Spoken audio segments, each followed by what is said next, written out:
इतनी बस है नजफगढ़ में, तो इतनी बसेस हैं कि जाओ ना तो रोड क्रॉस करना मुश्किल। और सारी देखोगे अब उसमें सवारियां नहीं खाली होती, उससे पोल्यूशन नहीं होता, वैसे पोल्यूशन का गीत गाती रहती है केजरीवाल। केजरीवाल फ्री दे रहा, कहाँ से फ्री दे रहा? वो हमारी जेब से ही तो दे रहा। पानी इतना गंदा आता है कई बार कि पीने लायक नहीं होता, तो बीमार होंगे लोग, कैसे ना होंगे। नमस्कार, आप देख रहे हैं एआर न्यूज़ और मैं हूं साक्षी सिंह। और इस वक्त हम मौजूद हैं नजफगढ़ के एक इलाके में, जहां हम कुछ महिलाओं से कुछ खास बातचीत करेंगे उनके अधिकारों के बारे में। क्या उनको जो बस सर्विस फ्री है उसका कोई फ़ायदा है या नहीं, या फिर उनको जब सफ़र करते दौरान किसी भी तरह की समस्या का सामना तो नहीं करना पड़ता। क्या उन्हें उनके अधिकार मिल रहे हैं, क्या उनकी रोज़मर्रा की ज़िंदगी में मिलने वाली चीज़ें हैं वो उनको मिल पा रही हैं।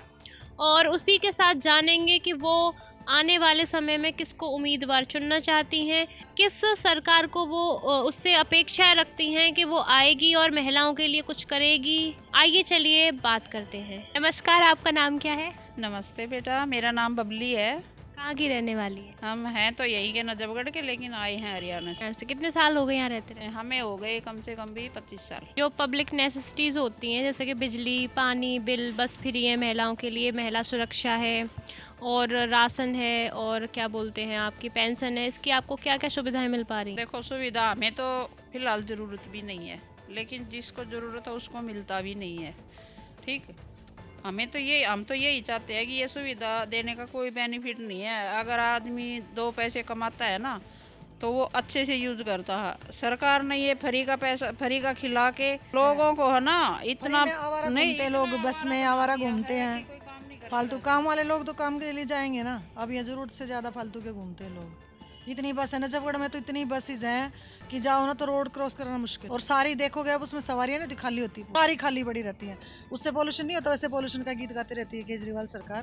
तब पोल्यूशन नहीं होता क्या? वो इतनी सारी बसेस चल रही है, धुआं नहीं निकलता, उसकी तरफ किसी का ध्यान नहीं है, ना कोई रोकता है ना कोई कहता है, कोई ऑब्जेक्शन नहीं उठाता।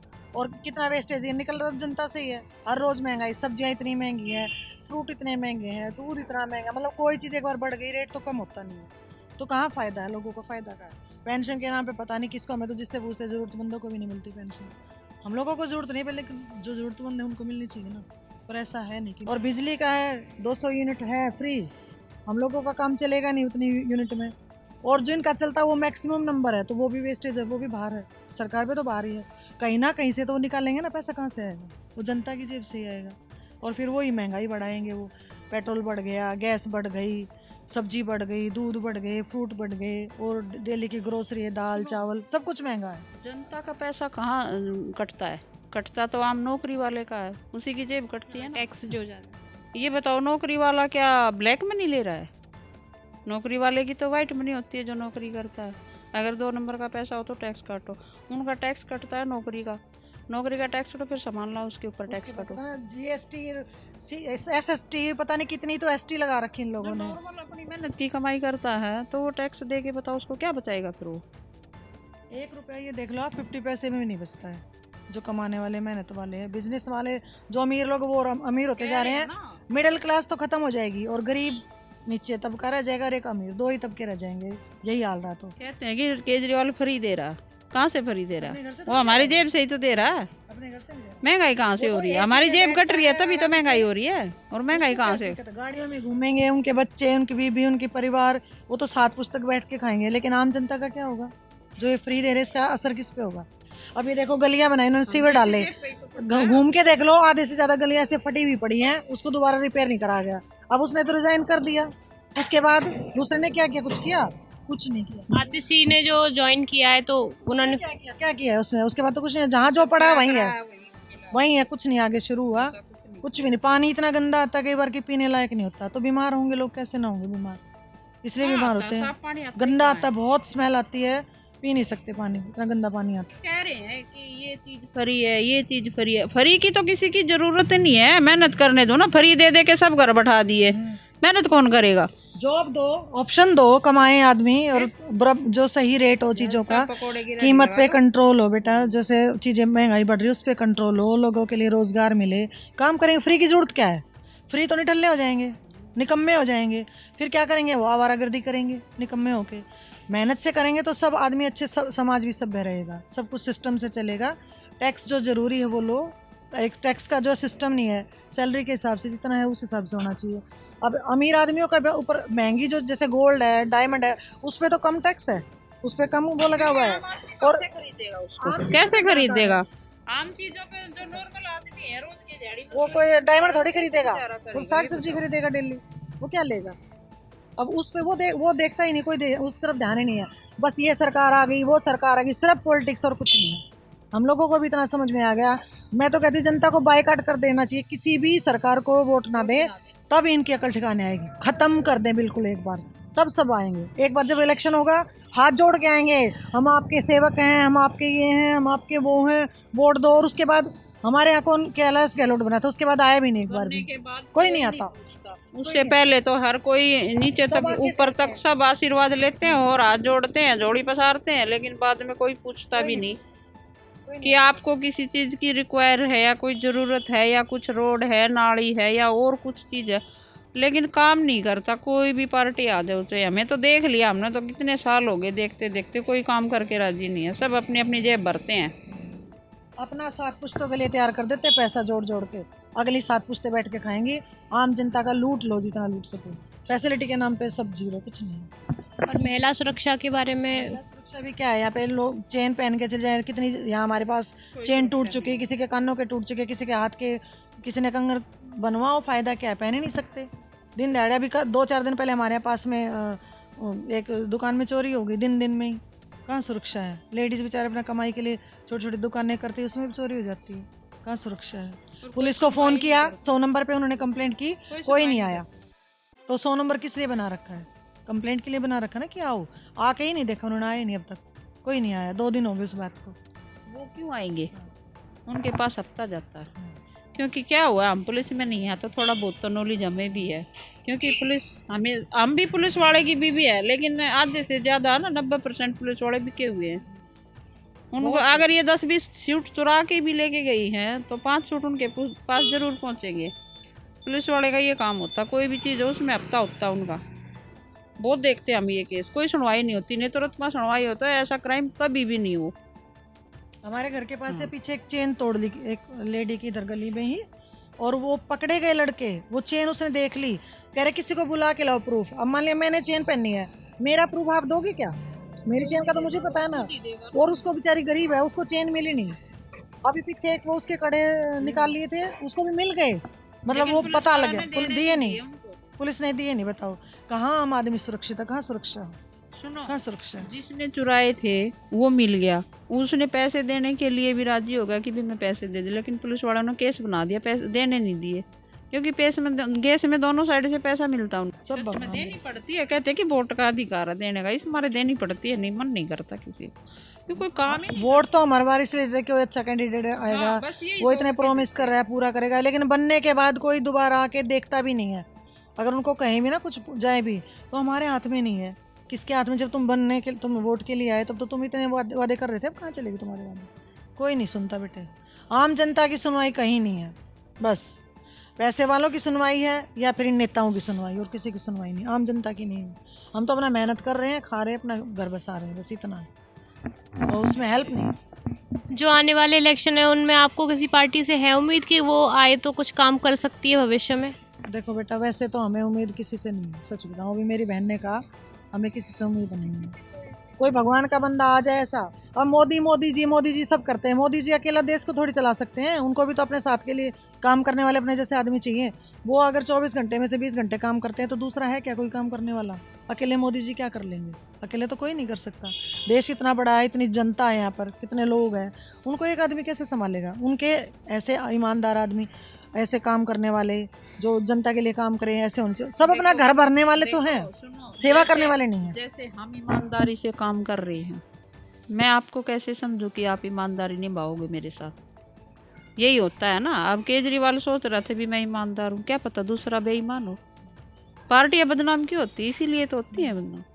एक आदमी सही है तो दूसरे का भरोसा थोड़ी है कि कोई दूसरा भी सही होगा। यही होता है हर पार्टी में।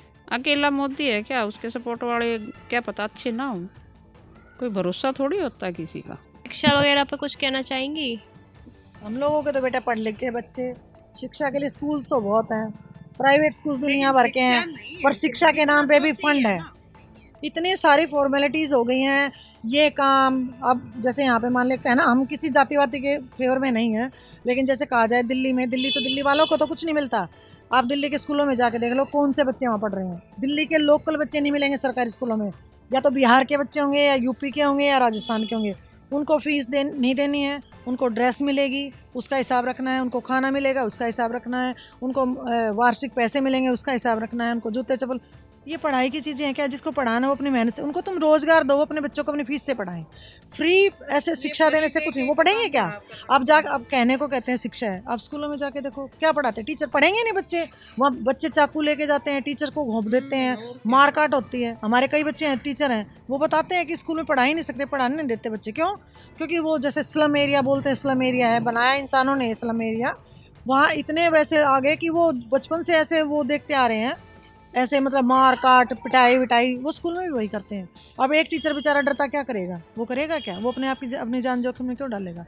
वो भी कहता है जैसा डरा चल रहा है चलने दो। तो ये सरकार कहाँ देख रही है? सिर्फ दिखावे से कि 100% एजुकेशन आता क्या है उनको, ये भी तो देखें कि उन बच्चों को आता क्या है, क्योंकि पढ़ते ही नहीं है ना। इतना सह देते बच्चों को, इतने लाडले बना देते हैं कि स्कूल में जाके हमारे बच्चे टच भी नहीं करे कोई। ये बताओ, बच्चा जब तक नहीं धमकाएंगे, बच्चा काम नहीं करेगा तो क्या उसको धमकाना नहीं बनता? इतना तो है कि हम डांट सकते हैं, लेकिन डांट भी नहीं सकते आजकल के बच्चे को। है ब्लेम आता, क्यों आता है? हमारे टाइम में तो उल्टे हाथ करके डंडे ठोकते थे टीचर, तो और मारते अगर पता लग जाता कि टीचर ने मारा। तो बच्चे ऐसे ये चाकू वगैरह लेके आते हैं, इसमें मतलब आपको क्या लगता है किसकी गलती है? मतलब पेरेंट्स की गलती है, संस्कारों की गलती है। सारे संस्कार नहीं मिल रहे, ना घर से मिल रहे, ना स्कूल से। स्कूल से भी बहुत सारा संस्कार मिलता है। स्कूलों में सिलेबस ऐसा हो गया अब नहीं है बिल्कुल, जिसमें बच्चों को संस्कार दिया जाए, जिनको समझाया जाए, सिलेबस इस तरह का बनाया जाए। अब इतना बर्डन कर दिया है सिलेबस में, पढ़ाते हैं नहीं बच्चों को। आप खुद जाके पूछो बच्चों को क्या आता है। मैं खुद टीचर रही हूँ, मैं अब छोड़ दिया स्कूल, लेकिन जो प्राइवेट स्कूलों में जो चीज़ें है ना, सरकारी में बिल्कुल भी नहीं है। नाम है कि सरकारी में ही है, वो बच्चे जो पढ़ते हैं अपने दम पे ही पढ़ते हैं, या तो ट्यूशन हो गए उनके बाहर, ट्यूशन पे पढ़ते हैं। पब्लिक स्कूलों के बच्चे तो फिर भी पढ़ते हैं, चलो ठीक है, थोड़ा उन पे है कंट्रोल पेरेंट्स का भी, स्कूल टीचर। सरकारी स्कूलों में बिल्कुल भी कंट्रोल नहीं है। हम तो सुनते हैं इतनी बदमाशी, इतनी आवारागर्दी, इतने चोरी चकारी, इतना मतलब ख़राब हो गया माहौल। पहले मैं भी पढ़ाती थी, हमारे टाइम में टीचर को ऐसे सामने देखे आके बच्चे नीचे कर लेते थे। अब बच्चे ऐसे हैं कि टीचर को टक्कर मार के चले जाएं। अब ये हाल है। अरे बच्चों से पूछो गेहूं का, उनको पता नहीं कि गेहूं ऊपर लगता है पौधे पे या नीचे जड़ के नीचे होता है, जमीन के नीचे। बच्चों से पूछ के देख लेना आप कि गेहूं का पौधा होता है कि पेड़ होता है कि वो बेल है, या क्या वो जमीन के नीचे आता है अनाज, या ऊपर आता है। उनको पता ही नहीं है, उनको कुछ नहीं पता, क्योंकि प्रैक्टिकल नॉलेज है कि गेहूं का बथुए का पौधा कौन सा होता है। उनको ये नहीं पता ये होते कहाँ पे है। फिर उनको ये बोल दो कि छत पे होते तो छत पे ही मान लेंगे। ठीक, असल में क्या है ना बेटा, किताब भी नॉलेज होगी, सिर्फ किताब में पढ़ते हैं। जब तक किताबी नॉलेज को प्रैक्टिकल उससे नहीं जोड़ा जाएगा, कुछ नहीं होगा। की बात बताती हूँ, अब तो देखो मतलब है ही नहीं है, इन चीज़ों का पता ही नहीं किसी को। जब हम जिस टाइम पर पढ़ा करते तो पंजाबियों की तरह, जाट भी पंजाबियाँ जैसे हो गए, उनको किसी चीज़ की नॉलेज ही नहीं है। तो हम जैसे पढ़ने जाया करते, हमारे साथ में पंजाबियों की लड़कियाँ जाया करती, तो हम उनको बोलते कि हम तो कल चिचड़ का रायता खाएंगे। ठीक है, उनको ये नहीं पता कैसा होता है। माँ बहुत स्वादिष्ट होता है, बोले हमारे लिए कल बना के लेके आना। तो हमने चिचड़ का रायता भी उनको खिला रखा है। आजकल के ऐसे बच्चे होते हैं ना, किसी चीज़ का कुछ खिला दो, कुछ बता दो, वही चीज़ मान लेंगे, हाँ वही चीज़ है। लेकिन जब तक बड़ों का आशीर्वाद और बड़ों की नॉलेज नहीं होती ना, उनको पता नहीं होता है क्या चीज़ है। ये बहुत ज़रूरी है। आजकल वो चीज़ें हैं ही नहीं कहीं पर भी। ठीक है, ये वह बात सच है, गेहूँ का दलिया खवाओ चाहे गुआर का खवाओ, बच्चे के लिए तो बराबर है। उनको नहीं पता क्या चीज़ें हैं। तो ये नॉलेज तो थोड़ी सी घर परिवार से और संस्कार से ही मिलती है। असल में ना बेटा, समाज को और सरकार को मिल के काम करना चाहिए, नहीं तो देश में गदर ही हो जाएगा। मिल के कोऑपरेशन नहीं, आपस में कोऑर्डिनेशन होना चाहिए ना सरकार का और आम जनता का। है ही नहीं। अब जो बन गया नेता, एक बार मान लिया काउंसलर भी बन गया, वो अपने आप को भगवान समझता है कि मैं तो पता नहीं क्या हूँ, बस कमा लो कमा लो, भाड़ में जाए जनता, अपना काम है बनता। ये काम है। अब तो जनता ये नहीं पता कि जनता, अरे जनता ही जब ऐसी हो जाएगी तो शासन किस पे करोगे तुम, राज किस पे चलाओगे? जब जनता ही नहीं है तो किस पे शासन चलाओगे? तो ये थी हमारी कुछ आम बातचीत महिलाओं के साथ, जहां उन्होंने बताया कि रोज़मर्रा की ज़िंदगी में उन्हें किन किन चीज़ों की परेशानियां आ रही है, कैसे कैसे उन्हें उनके अधिकार मिल रहे हैं या नहीं मिल रहे हैं, या फिर कौन सी चीज़ वो आने वाली पार्टी में वो देखना चाहती हैं, किन किन चीज़ों की वो अपेक्षाएं रखती हैं, या फ़िलहाल की पार्टी से उनको क्या शिकायत है, क्या लाभ है उनको फ़िलहाल की पार्टी से। वहीं उन्होंने महंगाई और बेरोज़गारी पर भी बात और चर्चा की। अभी के लिए इतना ही। ऐसी और वीडियोस के लिए जुड़े रहिए हमारे चैनल के साथ। मैं साक्षी सिंह, आप देख रहे हैं AR न्यूज़। धन्यवाद।